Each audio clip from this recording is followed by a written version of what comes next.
Boa tarde para vocês. Vamos esperar o pessoal entrar, que hoje a gente vai conversar rapidinho aqui sobre um tema muito interessante que eu estava pensando aqui enquanto eu estava caminhando.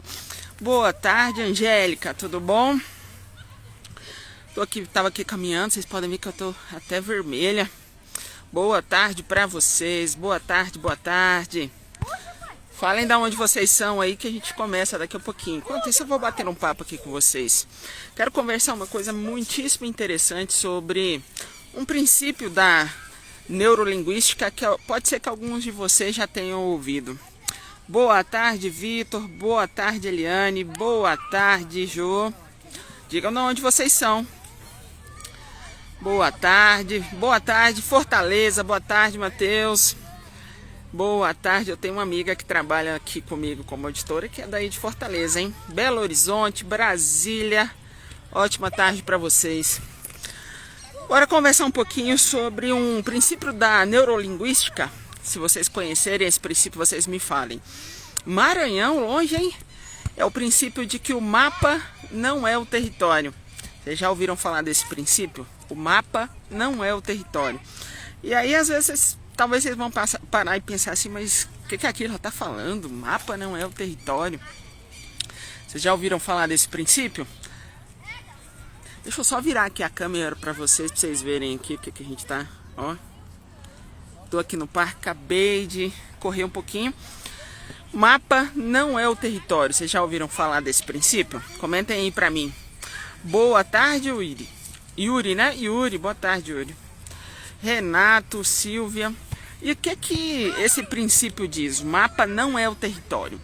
É que às vezes a gente cria convicções na cabeça da gente, ou cria convicções na mente que não são, na verdade, a realidade. A gente cria convicções, ou seja, a gente cria um mapa de como o mundo é, mas nem sempre esse mapa é a realidade do que é, ou seja, é o território. E por que esse tema me veio aqui na cabeça, né?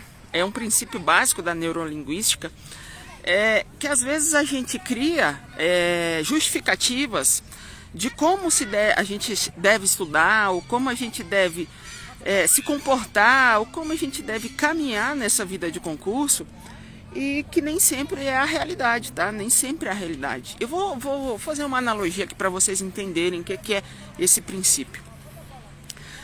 O mapa é como você estuda de forma tradicional. É usando videoaula, é usando PDF.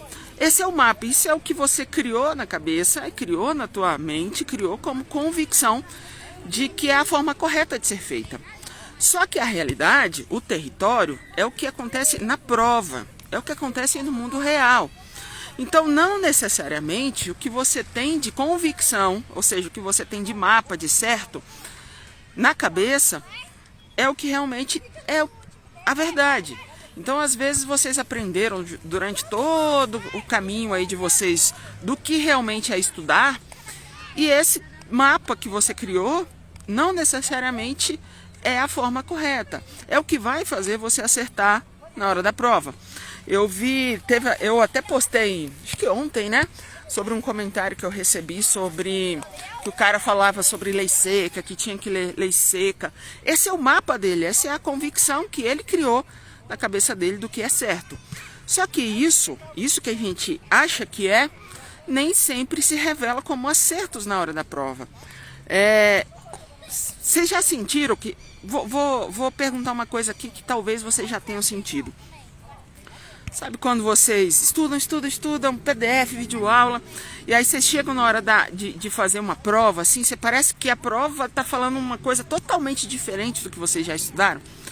Vocês passaram horas estudando videoaula, horas estudando por PDF, aí vai fazer uma prova, parece que vocês não sabem, parece que é outra coisa que vocês estavam estudando, que não tem nada a ver com o que vocês estudavam no PDF na videoaula. Vocês já tiveram essa sensação de ir para uma prova, chegar lá, parece que, sei lá, as coisas você não estudou nada daquilo que caiu na prova. Já tiveram a sensação? Comenta para mim. Porque essa sensação é nada mais concreto do que vocês perceberem que o que vocês fizeram no mundo do seu estudo, ou seja, o mapa que vocês criaram, não foi o território, ou seja, não foi o que realmente aconteceu. Então, às vezes a gente cria crenças da forma correta que tem que estudar, que aquilo funciona, que estudar, às vezes, que essa crença de estudar por questões você não passa, é atalho, mas isso são as convicções de outras pessoas das quais vocês acreditaram. Outras pessoas falaram para vocês que a forma correta de estudar era de um jeito e vocês tomaram aquela crença para vocês. E eu sei que às vezes é difícil largar essas convicções que a gente criou e que talvez não tenham sido crenças que vocês criaram por si mesmos, mas que são crenças vindas de outros lugares, inclusive do sistema escolar que a gente vive. Se vocês pegarem os países desenvolvidos, tem uma escola, eu esqueci o nome da escola, Waterloo, alguma coisa assim, que é uma escola de gente rica, assim, podre de rico mesmo, daquele povo podre de rico. Se vocês perceberem, depois vocês procuram aí, eu acho que o filho do Elon Musk e esse povo para lá, eu acho que estuda nessa escola. A forma de estudo deles, eles não têm livro, eles não têm caderno, eles têm que criar coisas. A forma de estudo dessas pessoas é totalmente autodidata. Não tem ninguém ali para poder passar teoriazinha para eles aprenderem através de livro. É mão na massa, é prática, é estudo ativo, direcionado, intencional. Não é igual o nosso estudo aqui, que é totalmente passivo, que um professor tem que vir na sala de aula, aí ele tem que te explicar uma coisinha e só a partir daí é que você acha que você consegue entender alguma coisa. E aí depois você vai e faz um monte de questões para você medir se você aprendeu o que o professor te ensinou.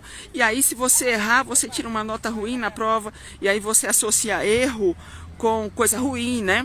E aí você sempre vai chegar quando eu te propor o estudo por questões e você errar uma questão, você vai associar que estudar por questões é ruim. Show! Próxima preparação para concurso vai ser através do SPQ. Bora lá que eu tô te esperando, hein?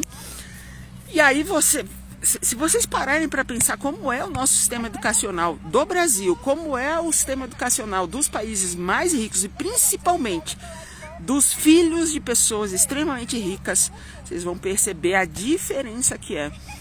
E assim, e vocês têm esse conhecimento na mão, têm esse conhecimento, só que eu entendo, tá, pessoal? Eu entendo bastante que às vezes a crença que você tem de que isso não dá certo é apavorante, porque você acha o tempo todo que você está no caminho errado. Você acha o tempo todo que a maioria está estudando por PDF videoaula e que você está no caminho errado, porque você está estudando por questões e você deveria estar estudando de outra forma. Às vezes você começa a errar as questões e você fica apavorado também. Por que você fica apavorado? Porque você associou que errar é algo ruim, porque na escola você tirava uma nota ruim quando você errava as questões do professor, a prova do professor, né? E muito pelo contrário.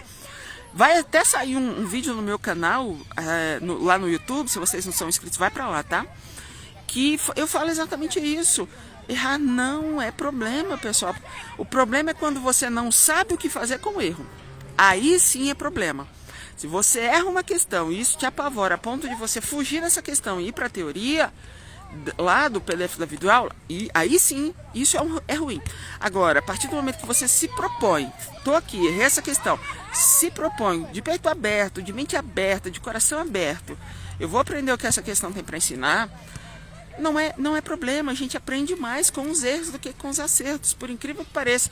Vocês já pegaram às vezes uma questão ali que quando você acerta a questão, ela não te agrega em nada, mas quando você erra a questão e se propõe a aprender o que a questão tem para ensinar, isso é disruptivo, porque você começa a entender que o erro é bom, que você errar alguma coisa significa que você vai aprender aquela coisa que você ainda não sabe. Então, voltando ao nosso princípio, o mapa que você cria na tua cabeça do que é correto, de como é o estudo por questões, isso te cria limitações de medo, de você estar no caminho errado. E eu vou dizer para vocês, basta apenas um passo de coragem. Um passo de coragem para vocês romperem isso. É um passo, pessoal, um passo. Eu vou estudar por questões e vou fazer dar certo.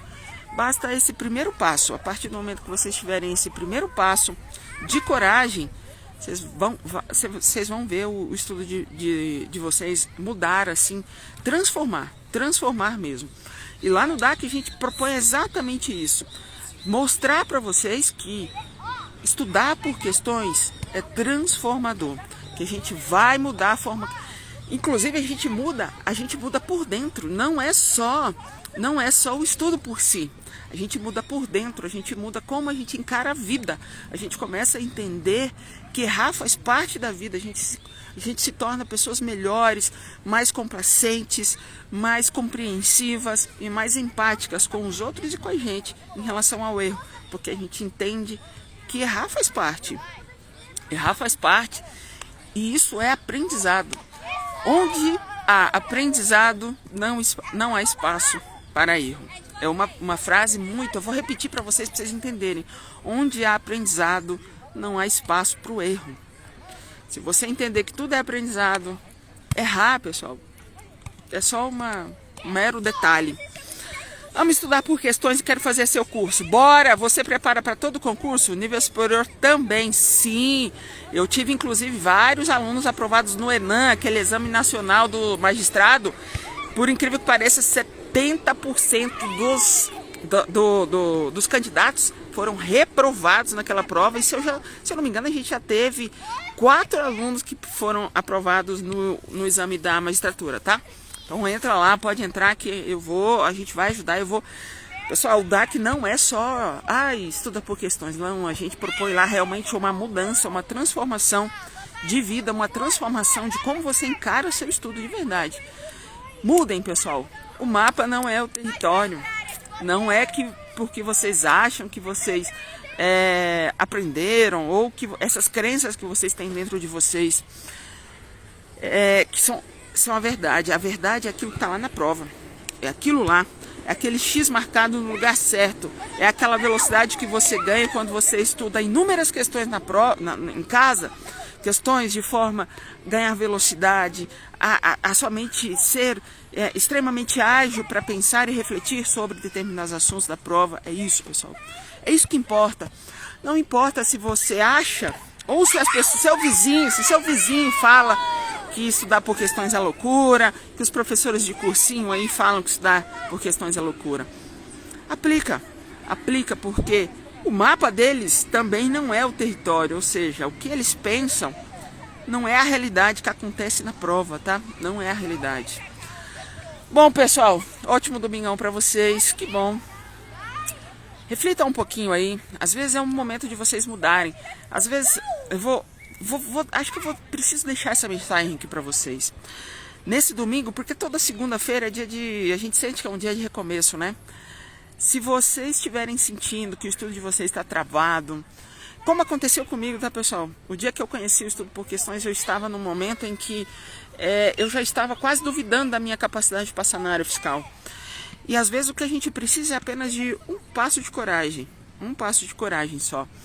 Às vezes você está sentindo aqui nesse domingo, pensando, o que eu vou fazer do meu estudo, o que eu vou fazer para ser aprovado, o jeito que eu estou fazendo não está dando certo, ou eu estou me sentindo que eu não estou evoluindo. Se você está sentindo assim, pessoal, um passo de coragem, tá? Bora! Se você quiser me ajuda para dar esse passo de coragem, o DAC está aí, bora lá. Vai ser transformador e transforme a sua vida, tá, pessoal? Comece a duvidar das crenças suas e das crenças de outras pessoas, que talvez as crenças das outras pessoas também não é o seu território, não é o que você precisa, tá? Nem sempre o conselho dos outros é o melhor conselho para você, tá bom? Bom, pessoal, ótimo domingão, a gente se vê então, bora destruir as questões. Até mais.